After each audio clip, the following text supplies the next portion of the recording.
So I was thinking a few minutes ago about what it takes to do a Dharma talk, and it certainly takes all of you for me to do a Dharma talk, and then it takes a magical thing called the Dharma, which I'm convinced existed from the beginning of time. It wasn't that Buddha invented it,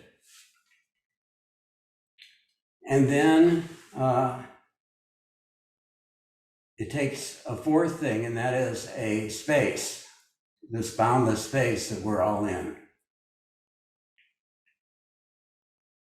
And like with the idea of giver and receiver, there's no separation. We're kind of all together in this. So thank you for being here.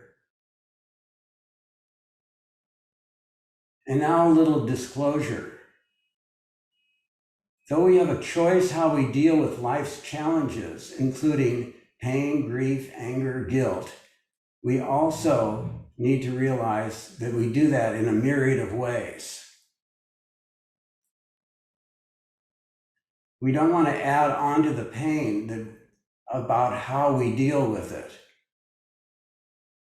Then we'll just be adding to the pain. And something that really has been with me is a sutra of Buddha's where he talks about, it's called the two-dart or two-arrow sutra. You can look it up.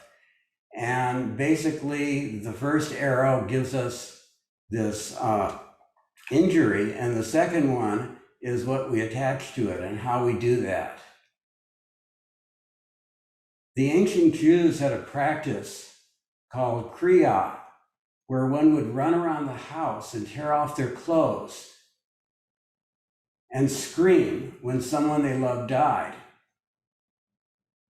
And the alternative to this, just to keep with the idea of choices, they could take a black ribbon and cut it into little pieces. My father experienced this when he was 2 in Beirut, Syria, when his father was killed in an accident when a bridge exploded.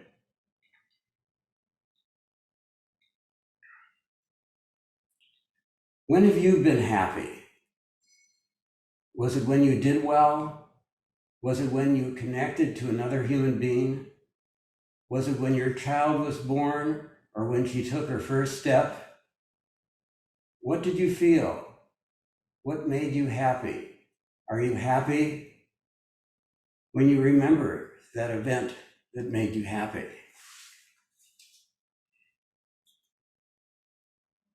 Now, if all's well, works well, I'm going to share a video by Starlet. That's her pen name. And she's in our Zen writing group. And she has been living in a bed for many years. This poem is titled The Light. Every time I say I am happy, I feel embarrassed, as if I didn't have the right. I know that. How could I forget the pain I live in? But that's just it. I have lost so much that I appreciate so much more what I still have. To be able to see the blue sky with a cloud being caressed by sunlight brings joy to my soul. Being able to cuddle up with my purring kitty cats. Being able to laugh in a conversation with a friend. Being able to move, walk and talk, read, write, and most of all, create. The point is, I say to myself, you can't feel happy when you're feeling so much pain. You're supposed to feel utterly depressed. You are in so much pain, you should be screaming. But that's just it. I am surrounded and tortured by flames.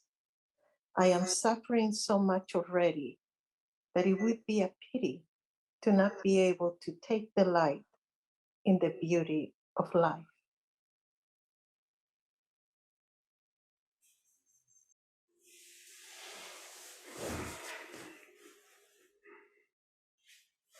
It's so funny how no matter how many times you rehearse something, some little glitch might appear. So these are 36 drawings and writings that I've done thinking about happiness since my head student ceremony. And where what I realized yesterday, which was quite a surprise to me, was I was dealing before with Buddha holding up a flower and Kashyapa smiling. And then I realized that Buddha wasn't just holding up the flower, but he was smiling too. And that's what Kashyapa got. And Monday morning in Zazen, Sandra turned off her video and she had a beautiful flower there. And I thought, in spite of all this devastating tragedy that we face every day in our world, in our personal world and in the bigger world, this flower just maintains its beauty and its structure. And it has so much strength, and it gives me strength. I mentioned this to Lori the other day, and she, found the same thing in nature about how it's no matter what's going on in the world, it maintains this incredible integrity and beauty that makes us happy. So I'm going to look at happiness. Seems we keep making decisions based on whether that will make us happy. What would make you happy? Can you be happy without hurting? And where this comes from is in the original metta phrases, there's a line, it starts with, may all beings be happy. And Peg was uncomfortable with that line because she was thinking that when a certain person was happy, it might make someone else hurt. It might be giving to one and taking from another. So I'm asking that question. Can you be happy without someone else hurting? Can you have a $100 meal without thinking or feeling sad for what that $100 could do somewhere else?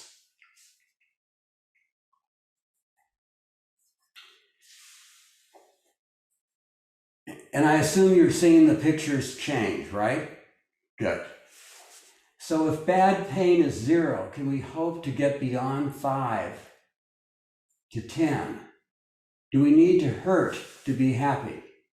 Vimalakirti said he was sick because all living beings are sick. Can one be happy when some are sick?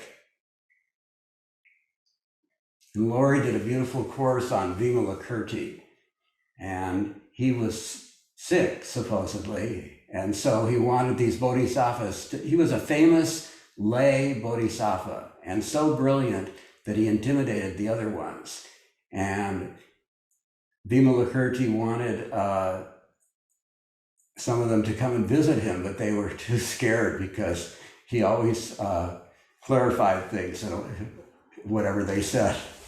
And finally, Buddha kind of assigned it to some people, and he got the people. And that's when he got the people to come visit him, and that's when he said, I'm sick as long as people are sick.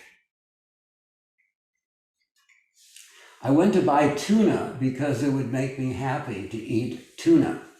But I remembered my precept, don't kill, and also felt sad for Mr. Tuna.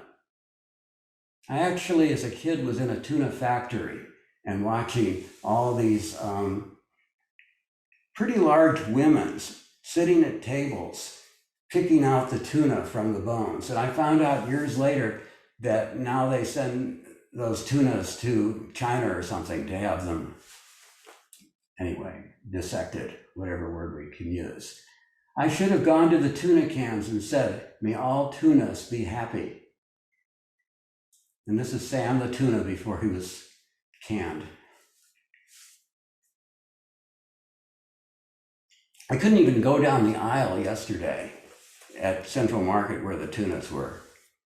Getting a little sensitive, I think. So when you have a desire, when are you happy? Is it not until it is fulfilled and then it is gone? I heard that after 2 bites you aren't really tasting it. And what about desires that will never be fulfilled? Can they make you happy too? I'm really curious about the effect that memory could be here. Like can you be just as happy thinking about an ice cream cone as eating it?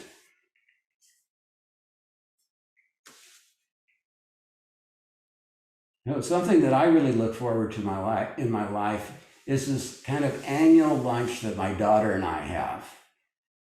And it takes about 5 dates before we actually meet for lunch, because one of us gets really busy the day before or the moment before or the morning before, or whenever kids get sick, or all kinds of things happen. But so finally we went to an Indian restaurant, and it's kind of fun at the Indian restaurants we have. You have your choice of how hot it's going to be. So that's the 3 degrees of hotness. I asked her if she was happy. Of course, she answered. That threw me. What? I asked. Well, that was needed in these difficult times. Is the world broken? I asked. No, she said. I really love her.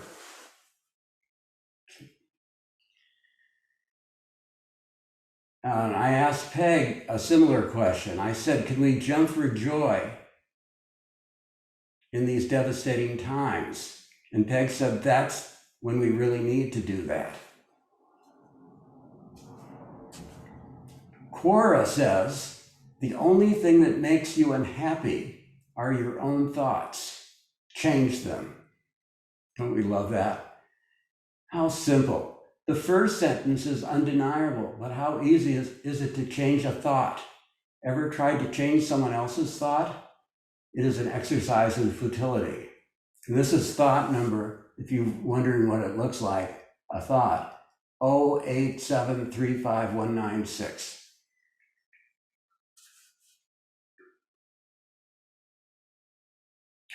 I don't know if I've said this before, probably have, but I can kind of enjoy these because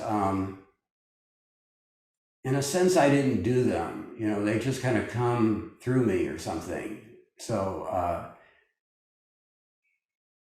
and I didn't rehearse anything when I made these pieces. I get a piece of paper and I write a word down, and then the whole thing kind of comes.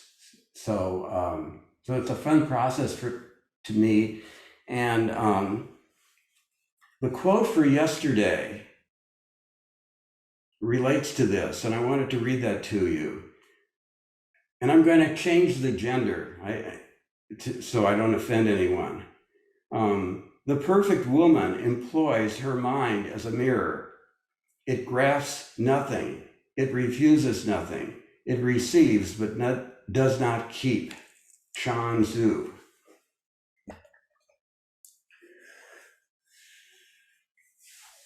So I'll be happy if I get my way. We hear people saying that. So I'll work hard to get my way, doing whatever is needed. And we all see in ourselves or others, that being done. What alternatives might exist? Coming from a place of happiness, is getting my way so important? Why?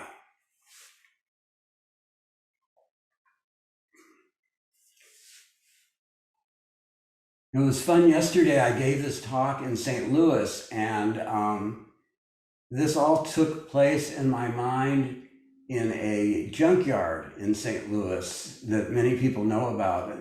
I don't know if there's that many junkyards nowadays where you can just wander around and salvage parts from, you find your car and then you take parts out. But there was one rear view mirror that was hanging by a couple of wires that I saw maybe 30 years ago, and I kind of went back there. I dreamt I had a conversation with a car that had been totaled and then trashed by vandals. I heard the rear view mirror singing, "Happy days are here again." How can that be, I asked? You are practically dead. I can still see others, she whispered. So that's the rearview mirror talking to me, and also thinking about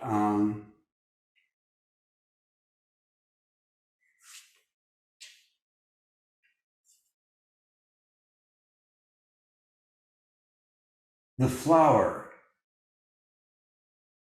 Did you know that when you forget something, it takes 7 seconds and then you remember? So anyway, it happens. But so the flower, like Sandra's flower, like I said before, despite everything, it still smiles. Cousin Brian said the world can't be broken because the warranty hasn't run out. This is my positive and funny DNA.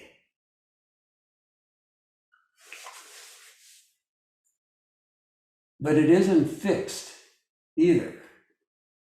Still much work to do.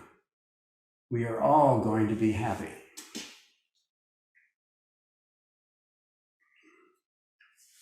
She didn't like that thought one bit. This goes kind of into what happens in our mind as we're sitting. She tried to strangle it. She tried to hide it under her bed.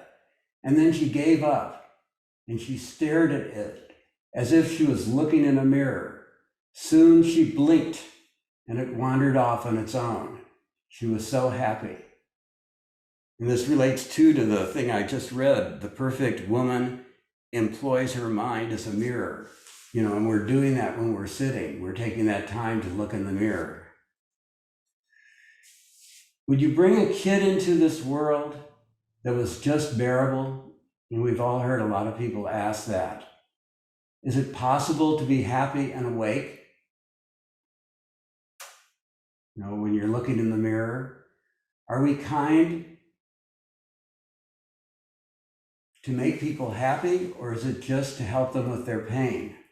And that goes to my question about, can you go beyond being I'm okay? And certainly when you're not okay, that's what you want, to be okay. But is there something beyond that? In Zen, there is a simple way to always get what you want, and that is to want what you get. But how do you do that when you get sickness, old age, and death? Want is not about desire, but it is what is on your altar. Cherish it because it is sacred, or cherish it because it is ordinary. And I think that's an interesting idea in Zen of things being both sacred and ordinary, and there being sacredness in the ordinary. We were asked about our core belief. Mine is that we can end suffering and be happy. This is utterly impossible because the suffering is so great, and yet it isn't those in dire straits that are the only ones that suffer, nor is it only the privileged who are happy. Now, I had heard that as you start to make more than $70,000 a year, your happiness goes down. I thought that was interesting. And also that the Burmese, who are very poor, are some of the happiest people on earth. I mentioned this to Peg, this idea that this was my core belief, and she said, no, that's an aspiration. So it's been fun to deal with that. And as we are going to be reading Joko Beck's new book, she has a whole section on core beliefs.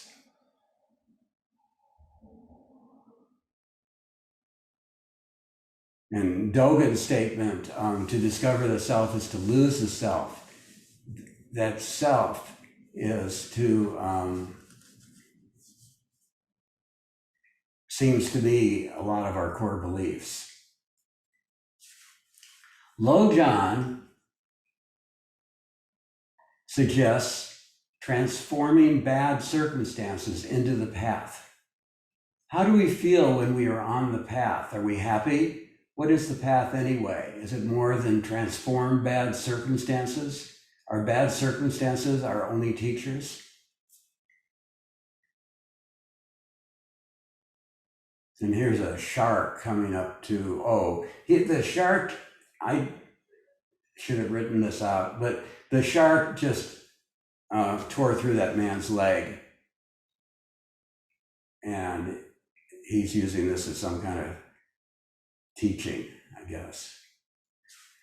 Mommy Goose, this was fun too in St. Louis because some of the people there knew this situation where at the college I used to teach at, there were geese, and every spring we would stand outside and watch the mother goose push her little babies off this rooftop so they could learn to fly. Mommy Goose told baby goose to jump off the roof. And that's the baby goose's core belief was, to my death, but mom insisted and a flight ensued. Baby was not happy to jump, but she sure was elated when her wings spread and caught a little draft to soften her landing.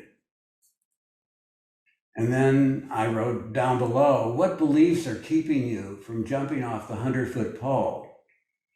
And we just read this koan about jumping off the 100-foot pole Monday night. And there were two things that I discovered that I'd never realized about the koan and jumping off the 100-foot pole. One is kind of the bad news is, even as difficult as it is to jump off the pole, that's not the end. That's not enlightenment. That's just like the beginning of the path. And the other thing, which I guess I discovered a few weeks ago thinking about this, jumping off the 100-foot pole, is you can't see down. It's like a foggy day. You can't see down. You don't know what's going to happen when you jump. And that really is what makes it such a brave act. If you could see what's going to happen, it wouldn't be quite the same. And then someone said, and I don't know if that was Lori, that you never land either. You didn't say it, or it's not true? Am I on mute? Yeah, no, I don't think I said that. I don't recall saying that. But anyway, people say that you never land either when you jump off.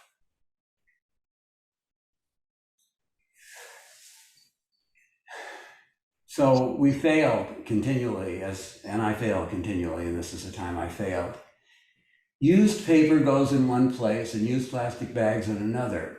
I'm trying to separate the paper stapled to the plastic and trying to save the hospitality of the earth for creatures. And a staple stuck in my finger and drew blood. I said, to hell with this being a goody two-shoes. I threw it all in the trash. Save the earth? No way if I'm going to be spewing blood. I'm not happy.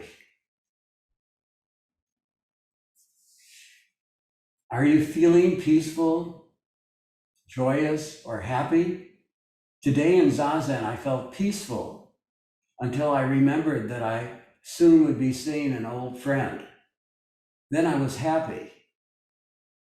Resting there, I felt joy that he was still in this world. I don't think I maintained the peacefulness in this elated state, nor did I lose it. I was just happy and joyous. So it's kind of interesting how one emotion kind of takes over from the other, and it doesn't erase the others. It just, that's what is foremost in your mind, or my mind. In a way, I felt guilty when I didn't stick to Buddhism because that is my self-assigned focus. Joko Beck thought that the experience of the present moment is enlightenment. What more could there be? And I pressure cooked acorn squash, and it was almost soup. So once again, I failed at actualizing my intention. Now I need to figure out how to make it the soup it almost is. And then the rest of it is about going to the hairdresser and telling her to do whatever she wanted, and she cut all my hair off, and then my wife was upset. And then I asked, why is the sun shining? Nothing is turning out how I want it to be.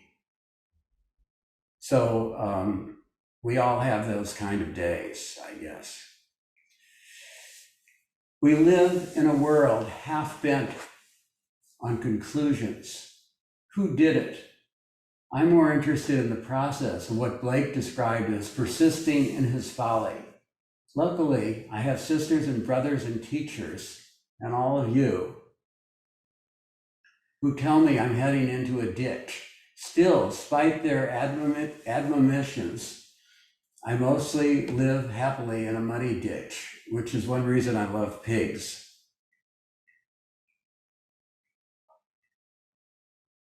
I take it that pigs never complain about the mud. I think imagination is critical to happiness. We imagine our future like the Jews imagined for 40 years, a land of milk and honey. And when they got there, then they focused on the Masonic age. There is always a place to imagine all being free, all delusions ending, all Dharma gates being entered and Buddha's way being embodied. We can smile because it isn't if, but when. And my joke here is that these guys are tongue-tied. In Aesop, the fox reframes his failure to get the grapes to, I bet they are sour. Is that what we do to alleviate the second dart, the pain we feel when we are hurt? Is this simply a parlor trick? Is happiness just a point of view available to all? We also call this spiritual bypassing of using our practice to change our view of things so that we'll be happy. And I'm confused about when it's spiritual bypass and when it's making a positive choice. Mensa's my name for my wife because she's always figuring things out. Mensa likes good coffee. Tom Hanks likes a fancy Airstream when traveling, and he actually put a chimney on it. Is happiness conditional on the state of the material world? Is there ever enough? So that's my wife holding up her coffee cup and Tom Hanks with his Airstream chimney stuff. There are delusions that get me in trouble, an imagination that creates magic. Sometimes it is hard to tell the difference. Happiness comes from imagination. We are able to see a situation from multiple vantage points and make lemonade from lemons. We love our kids and we want them to have the good life where things go as they want them to go. Buddha was given everything one could desire. The hope was he would become a king and never have to experience the unpleasant side of life. Then he came upon sickness, old age, and death, and became curious about the suffering he was never supposed to see. Now, the 102.5 on the left corner, that's my father-in-law, who's 102.5, and he's old age. And then the guy on the bed has COVID, and so that's sickness. And the figure on the bottom who's raising his hand is dead, and it says DOA, dead on arrival. My son said I was all wrong about happiness because sadness was so useful. I said I agreed. He said we agreed to disagree. I disagreed. So, and Peg's thing is it's all a definitional argument. So, but it's funny, this thing that when we agree and disagree, and then I think maybe my next investigation is going to be about forgiveness and twisted karma, because I think that keeps us from happiness. And it's kind of, anyway, get to that in a few months. When your prayers are answered, cannot that be called happiness? And that was from a movie I saw, Memoirs of a Geisha. What are prayers to be answered? May this heart be open, may the mind be boundless, may the body be at ease, may all beings awaken. These are prayers that are answerable for all beings. Only one person can win the lottery. Happiness for me is thinking about happiness. That makes me happy. I think some of you probably know this about me, is that, whereas for some people, going out on the river might make them happy, or for Lori, walking in the woods. But actually for me, it's thinking about happiness or whatever. Happiness is easy when you are getting what you want, and depending on how fickle you are, that can be fairly often. But it also creates dukkha, like a wheel out of balance. No sooner are you smiling because your AC came on, then you start worrying that your dinner will be a flop or whatever. Is that how we want to live? Bump, bump, bump. And that's playing with the metaphor of the wheel out of balance and our suffering. The secret to happiness is to listen. It connects you to your heart. It connects you to another. It creates compassion when you see others are facing. When you see what others are facing. Talking can just be fidgeting. Listening is being still. So still, the squirrel believes you are just a tree. And a lot of times we eat in our sunroom and we look out through these really tinted windows so the squirrels don't see us. And it's kind of that feeling, like, what would it be if they would just accept you in their world like they accept the trees, and not as anything possibly dangerous? She said, this too will pass, and it is a learning experience. We're trite. She said they were trite statements. She opted for compassion while I opt for perspective.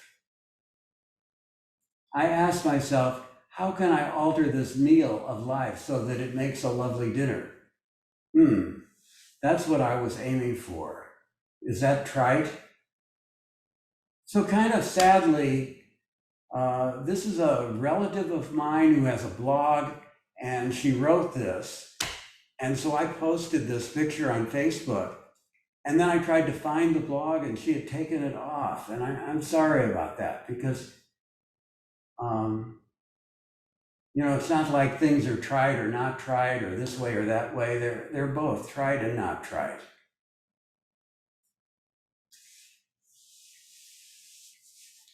And this might be interesting to you, because it's how my drawings are before I do all the Photoshop stuff. So there's some stage of all the drawings like this. Star athlete, now 50 years later, can't walk because his foot won't heal. He was our star athlete in high school. And there's been about 6 of us who are in a Google group and every day talking about this and that. And it's kind of cool that we have a person on the other side of the fence who is deeply fundamental religion and Trump and the whole bit, and he doesn't back down. And so it's been interesting. He keeps things lively. I love how everything he gives, every time he gives a health update, he ends with something he's looking forward to, a movie, a book, time with his wife or son. That's how he survives and thrives. And it's kind of like Starlet that I showed you at the beginning, where, and I hope you noticed the smile at the end. She is so beautiful in the way she's taken on life. And here's Willie with his big foot and his funny crutches. Going all the way has been on my mind. It is just not turning toward the difficulty of pain and suffering, but it is fully embracing difficulties as a best friend. It is said in Buddhism that being born in the human realm is of great advantage because we can become liberated from dukkha. This is not just feeling okay, but jumping with joy. The good stuff in life is hard to achieve if you try. We want love and happiness and even to be liked by others, but good luck if you make these aspirations into things you can get by trying. They are byproducts when you care for things. They are available when you find your true home, which was a book that Thich Nhat Hanh wrote. I'm often confusing goals or aspirations and byproducts. You know, a lot of things that we want aren't things we can directly get. We have to do something else. And then they just happen. Wildflower fire, that's funny that I keep saying that. Wildflower smoke, wildfire smoke reaches North Pole. These are the headlines the other day. Taliban captures 3 more capitals. You know, now I think it's 30 or something. My family has died. Can I still jump for joy? I looked at a picture of a carnation. This is Sandra's carnation, and saw some exuberant, it wasn't a carnation actually, but saw some exuberance despite that it was dead. If it can celebrate life, why can't we? When have you been happy? Was it when you did well? Was it when you connected to another human being? Was it when your child was born? Or when she took her first step? What did you feel? What really made you happy? Are you happy when you remember this event that made you happy? And I still remember my son taking his first steps, and actually he went up to about 9.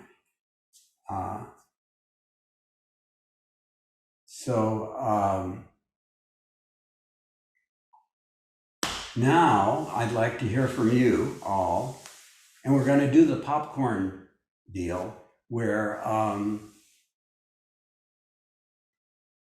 Nelda, you're first, and then you call on someone else.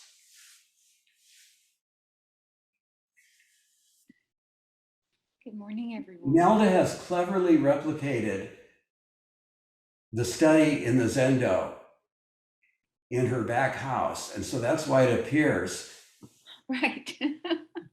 she's in the study in the Zendo. First precept, tell the truth. Oh, I forgot.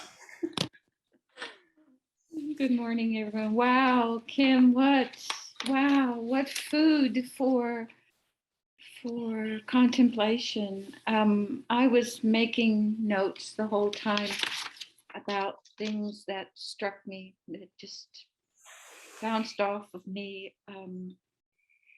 So many different perspectives. And good for Peg for saying, you know, that's all semantics. We get hung up on words, because I get hung up on the word happiness. You and I have talked about that before. You know, I've been taught that happiness is a human construct, you know, and your happiness depends on what your construct is. Yesterday, one of the questions was by the person who had brought me there, the teacher. He said, "So what do you think happiness is?" And I had to say, I have no idea. Right. So I love that you remind us that our memories are as real as our experiences. Thank you for that. Because as you were talking about your son's first steps, you took me right back to my son's first steps at First Methodist Church pumpkin patch when he was 9 months old, and the delight of that, and the day he was born. And even, and we've talked about this too, that one of the most poignant for me paths to walk is the path of grief. It's my favorite shadow emotion to walk the path up, because it's so interwoven with so many other emotions that it's such a lovely practice of holding everything, holding your deep loss, holding your deep love, holding your memories. And one part of that multicolored quilt is empty without all the other parts when we walk the path of grief. So so I love that you've taught us in this so many things. One, the way your mind works. Two, I love your art and deciphering it with you as you tell about it. And that it's not either or, everything is interwoven and everything is linked to happiness, ultimately, actually.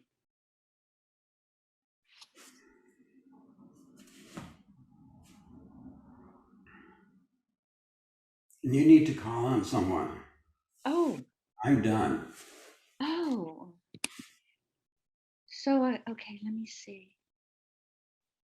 So, Brian, how are you? Will you tell us more? Sure. Yeah, thank you. And thank you, Kim. I mean, this is it's just inspiring, kind of mesmerizing, looking at your art and the messaging behind it. So thank you for sharing that. And yeah, it's a good reminder just for me of an ongoing process as it relates to happiness, of shifting away from what I conventionally believed, that it was something that you achieved through some level of material success. And kind of brought up with, a lot of that conditioning and, or chasing after some sort of peak experience. And I'm, trying more and more to just be able to appreciate the things, the ordinary things every day, and that's accessible to us all the time. So it was a great reminder to see the art and the messages that you have here this morning. So thank you again. And I'll call on Maria.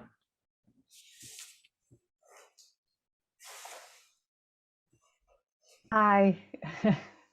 Yeah, I was just thinking about like being okay in a backdrop of not okay, where everything obviously in our human terms and perspectives isn't okay, but having to find an okay. And if we take on everybody's not okay in the world or around our family, because there's always going to be illness and sickness, and something about I've had to learn to find an okay amongst sickness and ill health, and to learn not to take on fully, wholly, and embody everybody else's illness and not okay, but how to keep hold of my okay when somebody close isn't okay is the hardest thing at all. How to smile, how to be happy, and finding, like Laurie, walking in the woods, the joy of flowers, the joy of right in front, the joy of the moment, and that it's possible to be happy, it's possible to be okay when everything around us is falling down. Like you said about Peg saying, that's the time to jump for joy. It's like when there's so much suffering penetrating our bodies, joy leaks through if we allow it to. It's still there, we can see it, but it does involve a sitting practice. It does involve paying attention. It involves staying close to the moment. And as soon as we move away from the moment, that's when everything starts to shake again, and then coming back again to the moment. So yeah, smiling, being happy when everything isn't okay. To say it's a challenge, I think, is the wrong thing to say. It's coming back and making it not a challenge. It's coming back to right that moment where everything is so simple. Like Flint says, how simple can we make this be? There's something about just coming back and allowing ourselves to. When someone so close to us is so ill, we can often feel that we're not allowed to be okay, we're not allowed to smile. It doesn't feel right. And that was my challenge for 3.5 years.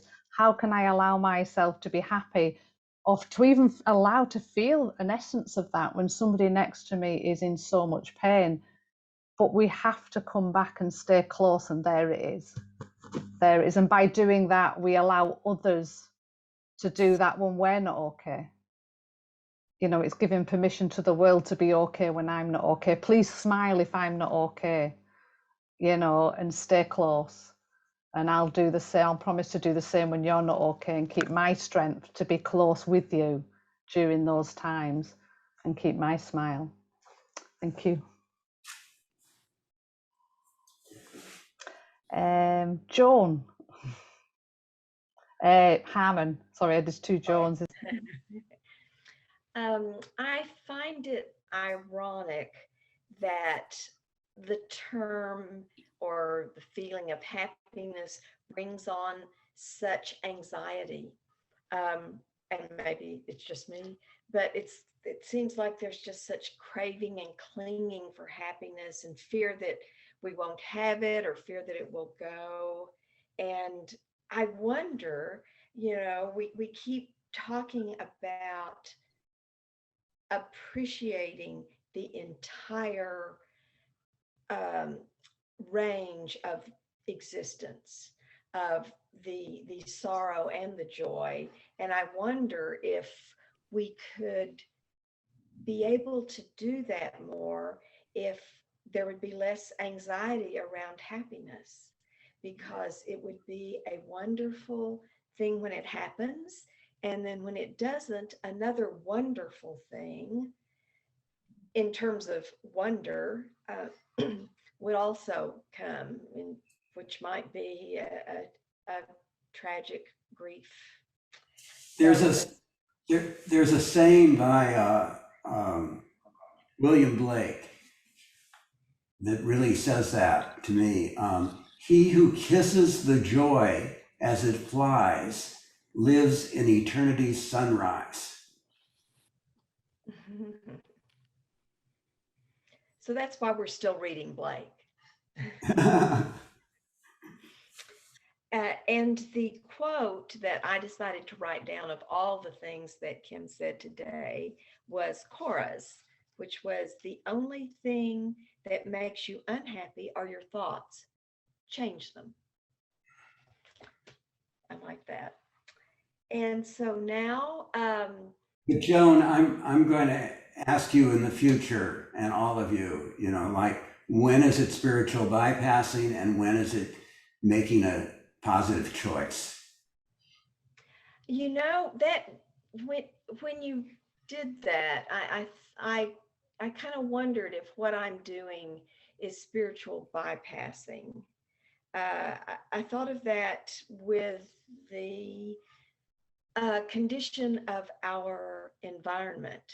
And I heard Joanna Macy recently on Being, and Krista Tippett turned to her and said, "And so now, with all that's going on with the environment," and Joanna Macy has been so instrumental in in offering us a way to change the direction we're going.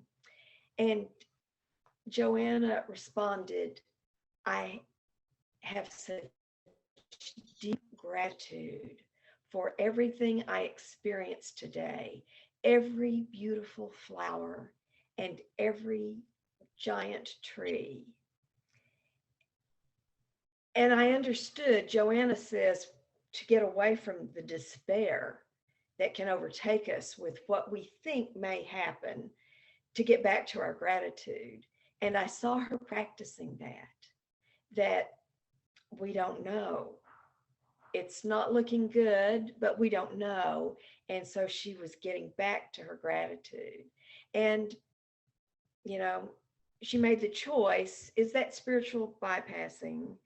But anyway, I find myself being in my gratitude for what is occurring now, in the face of what we're being told might happen. And I'm not sure if I'm bypassing or practicing. I love how she comes to the environment with love, and there's others who do the opposite and just do it with anger and blaming people and hatred. And I actually took a course like that once where, you know, we were all supposed to feel really guilty because we had been such bad people. And then coming across her, who, you know, was coming from a different point. Okay, who's next? Bill, would you like to participate in this conversation?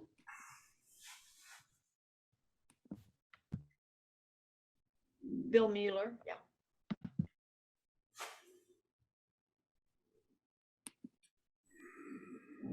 Okay, there I am. Yeah, yeah. Okay. Yes, you know, I'm happy when I feel like I've made a little piece of progress, or I've solved some problems that's been bothering me. You know, that of course won't be immediately replaced by another problem which is bothering me, but I've solved that one, and so I'm happy about that. So happiness is a conclusion for me. It's not a universal state, but it's a place that you've been aspiring to get to, and then when you get there, you're happy.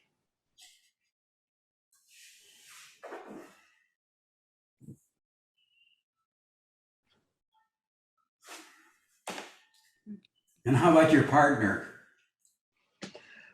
Well, I had something that really is very, very close to me right now.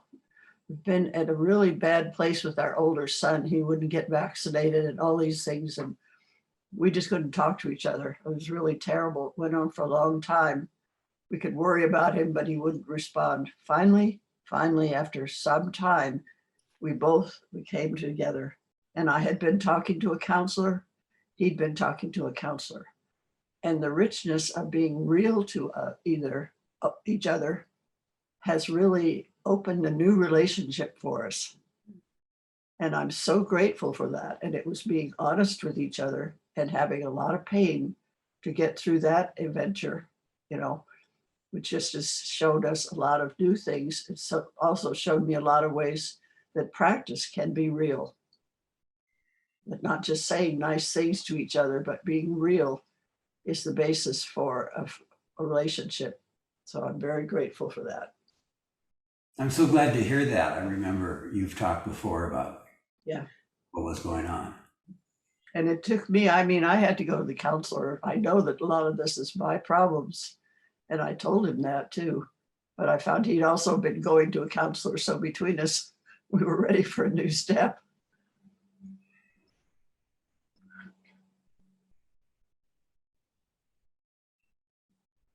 Do you want to call on someone? I don't know, how much time do you have? It's 11 o'clock. Do you want to keep going? Well, is there someone else who would like to talk?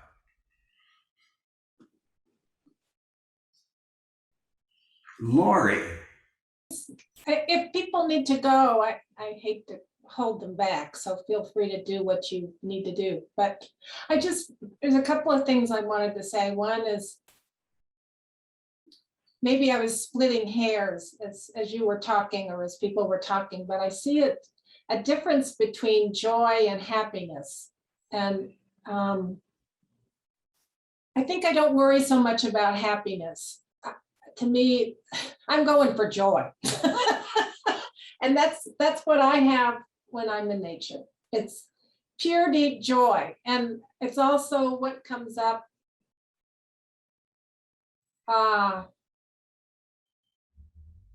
in times where, well, when I somehow feel touched by the Dharma. It's pure joy for everything, you know. And also, you were talking about a lot of circumstances where, you know, would that cause you happiness or would it not? And I was just going to report on something else that I noticed fairly recently, or I probably notice it all the time, but how in my normal life of doing whatever I do every day, I'm setting up, I want this to happen, and making plans for and then so there's this up and down about it's not happening the way I want. But I've also found that I took this trip from hell one time. It was a car trip, and I was very high on thyroid, so my brain wasn't functioning properly, and everything was going bad. I lost my wallet the first night out on the trip, and then I was low on gas, and I still had many miles to go. Anyway, it was just one horrible thing after another. But at some point, when I was able to contact my credit card thing, I was going to actually have money, because I was really worried having no money and being in another state and so forth, and being hungry and being able to sleep somewhere and all that stuff. The simple fact of receiving, knowing that I was going to receive cash at some point was just overwhelmingly, and I all of a sudden really, really, really, really, really appreciated that. Whereas most days I don't worry at all about it. Or I went on a camping trip, and again, you think about these things that you want to happen, and it's so petty and not important. And then at some moment, we had been hiking, and it was hot, and I took a sip of water, and all of a sudden it was like this water was the best thing that ever happened to me in my life. It's this great appreciation or gratitude for something so simple that we take for granted, but when it's kind of iffy, you really touch into that. So anyway, that's all I was going to say. Thank you. And Connie, are you okay? Yes, I'm okay. Are you happy? I've always had difficulty with defining those emotion words: happy, sad, grief, mad. I took a class when I was in acupuncture school. I don't remember what it's called, Lorena Monda's A Process of Wholeness or something, where we were required to define the physical sensations that we thought other people assigned to different words, emotion words. And I found it very interesting to discover that, for me anyway, the sensations of grief and happiness are very similar. So that kind of agrees with what Nelda said before. That often what the world defines as opposite emotion words have a very similar physical sensation to me. I've heard So that. happiness is uplifting and discovering something new to me. It could be little, like it can be finding a new trail on a place that I've hiked a million times. This just sort of a glee of, oh, like there is something new, so cool. Or a different stage of a flower blooming. I too find happiness in nature more often than not. But I think grief and happiness are very similar. So I really liked your smile meditation. I hope you'll put that online someplace so I can steal it and use it places. Oh, you're welcome to. I'll send it to you. Yes. Just one question is the chemist, I've heard that before about grief and happiness being very close. Is the chemicals released similar? I think that gets back to the semantics, like Peg's thing. I have an issue with semantics too. So I like Oriental medicine's definition of grief. I never really understood that thing about, well, you didn't do your grieving right and blah, blah, blah, blah. So in Oriental medicine, to grief is to discern what is precious and let go of that which no longer serves life.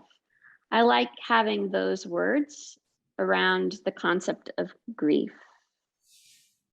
because it holds the happiness part, right? To discern what's precious and someone you've lost, or in a situation you can no longer have, or whatever. and let go of the second arrow. Well, I mean, but it was precious, but I can't have it anymore. So you lose all the preciousness in that second arrow of, but I don't have it anymore. Yeah. Lots of good topics, Kim. Thank you. Well, thank you, everyone. We're going to skip the ending here because we used up our time, but I hope the rest of the day can be your 3 vows and saying life and death is of immense importance. Thank you so much. Bye. Thank you. Thank you. Bye-bye.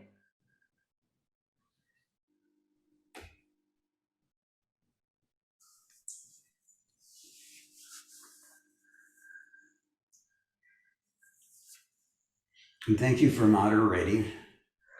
Oh, you're welcome. Green. You're welcome. Bye-bye. Bye.